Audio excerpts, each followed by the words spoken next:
شاید رکھا. آگے جب بحث آئے گی جہاں اشعار میں نام بیان کریں گے، آخر میں بعد میں بیان کریں گے، تو وہاں بتاؤں گا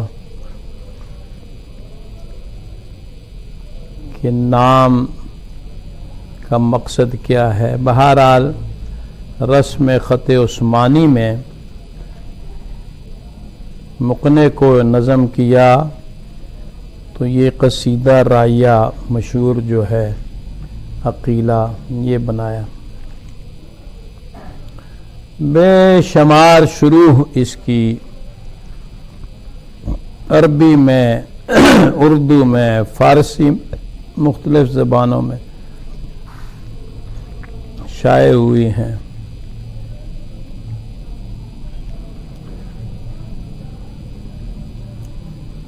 حضرت قاری عبداللہ صاحب جو حضرت مفتی محمود صاحب کے بھی استاد ہیں، انہوں نے اس کی ایک شرح لکھی المعانی الجلیلہ.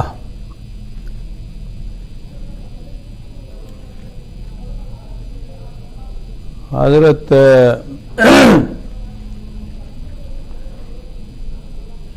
شیخ المشائخ استاد الاساتذہ قاری عبد الرحمن مکی رحمۃ اللہ علیہ نے اس کی شرح لکھی عربی میں.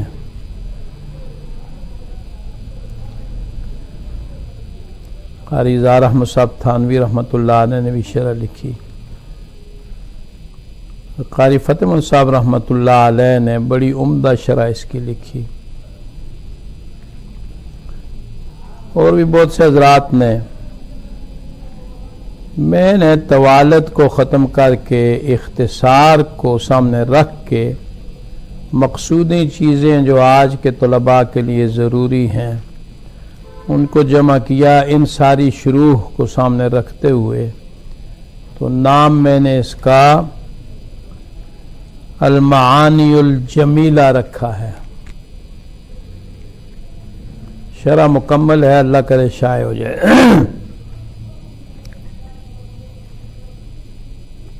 اس کے شروع میں نے بہت سی رسم سے متعلق چیزیں جمع کر دی ہیں جن کی علماء کو، طلباء کو ضرورت ہے. اور قاری عبد الرحمن مکی رحمۃ اللہ علیہ جن کی کتاب فوائد مکیہ بھی آپ پڑھتے ہیں، انہوں نے جو مقدمہ لکھا ہے اس مقدمے کو اردو میں قاری فتح مند صاحب رحمۃ اللہ علیہ نے منتقل کیا ہے.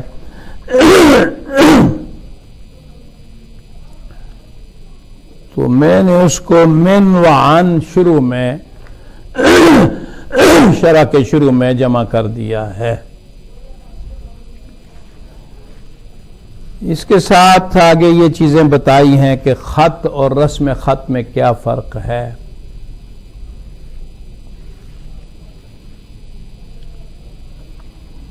اور آیا مختلف قسم کے جو خطوط ہیں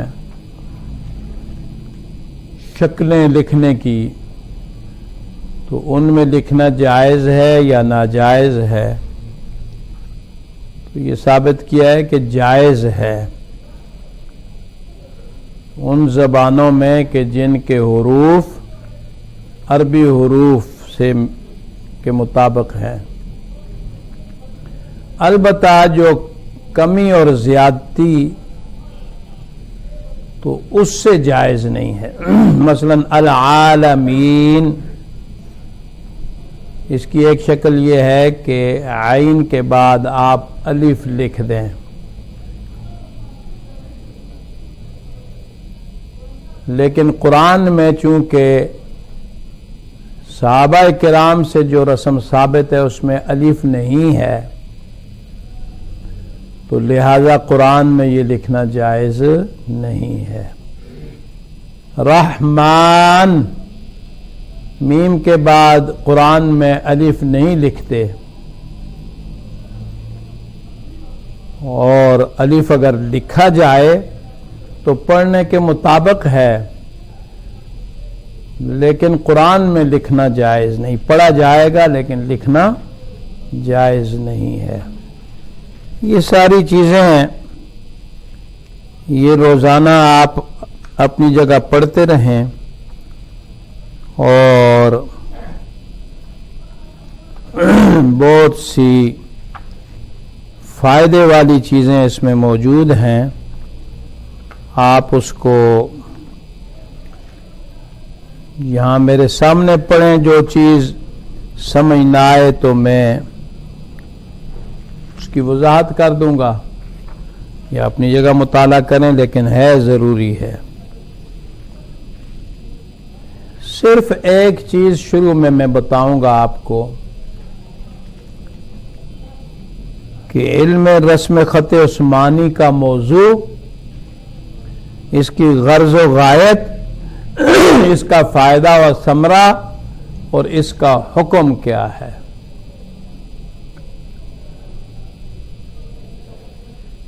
تو موضوع تو قرآن مجید کے حروف من حیث الکتابت، جن میں رسم عثمانی کے مطابق حذف، زیادت، ابدال، فصل، وصل، اسی طرح تائے تانیث جہاں دراز تا سے ہے، جہاں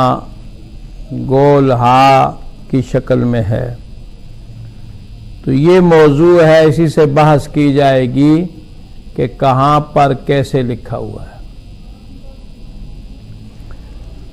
غرض و غایت قرآن مجید کی رسم اور لکھائی میں غلطی سے بچنا، اور اس کو، لکھائی کو اور اسی رسم کو محفوظ کرنا، یہ اس کی غرض ہے کہ جو چیز کتابت میں صحابہ کرام نے اختیار کی ہے اور وہ صحابہ کے اجماع سے ثابت ہے اور وہ توقیفی ہے، تو نبی علیہ السلام کے بتانے سے، نبی علیہ السلام کو جبرائیل امین کے بتانے سے قائم ہوئی ہے، تو وہ چیز جو ہے اس میں کوئی کسی قسم کا تغیر نہ ہو۔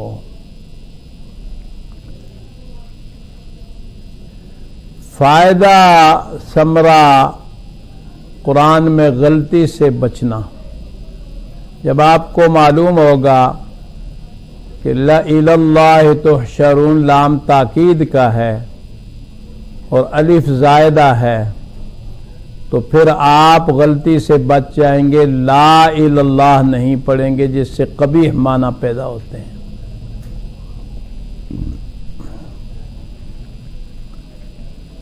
اور جب ایسا ہوگا تو پھر اللہ رب العزت کی رضا اور خوشنودی حاصل ہو جائے گی، اور فائدہ اس کا حکم کیا ہے؟ تو اس رسم عثمانی کا سیکھنا، اس کا قائم رکھنا، یہ فرض کفایہ ہے۔ علامہ شاطبی رحمۃ اللہ علیہ نے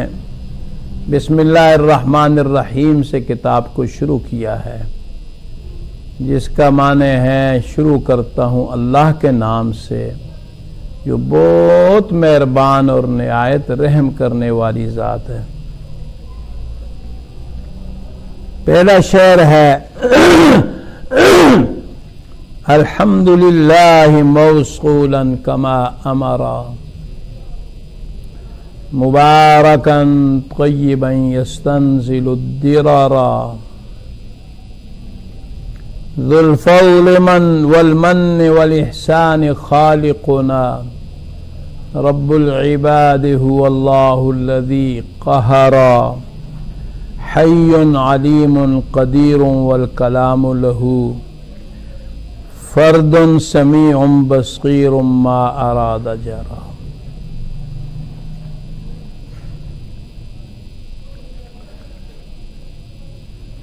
الحمدللہ سے بسم اللہ کے بعد اللہ کی حمد سے قصیدہ کو شروع کیا، کیونکہ حدیث میں آتا ہے کل امر ذی بال لم یبدا بسم اللہ فهو اقطع بحمد اللہ بذکر اللہ کے الفاظ آتے ہیں، تو اس پہ عمل کرتے ہوئے فرماتے ہیں الحمدللہ، تمام تعریفیں اللہ ہی کے لیے ہیں، موصولاً جو لگاتار و ہمیشگی والی ہیں، کما امرا جیسا کہ اس نے اپنی حمد بیان کرنے کا حکم دیا ہے، مبارکن اس حال میں کہ وہ تعریفیں مبارک ہیں، طیب پاکیزہ ہیں، یستنزل الدرارا بارشیں نازل کراتی ہیں، کما امرا اس میں اشارہ ہے قل الحمدللہ، اور مبارکن اے نامین، الطیب پاکیزہ عمدہ جو خبیث کی ضد ہے، ضد الخبیث، الدرر جمع درہ بارش سے کنایا ہے، مقصد رزق عطا کرنے والی، مبارکن طیبن یستنزلو، یہ تینوں جو ہے امارا کی ضمیر فاعل جو ہے اس اللہ نے حکم دیا اس حمد کا، اس سے حال واقع ہوگا، اے یستنزل الرزق والخیر موصولا اے مستدامن، لگاتار تسلسل سے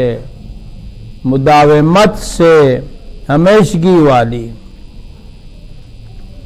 ذو المن والفضل والاحسان خالقنا، واللہ فضل والی ذات ہے،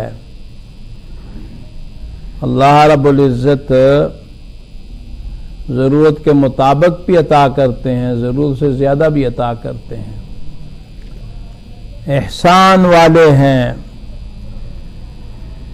سخاوت مند سخاوت والے ہیں، احسان والے ہیں، خالقنا ہمارے خالق پیدا کرنے والے، رب العباد بندوں کو پرورش کرنے والے،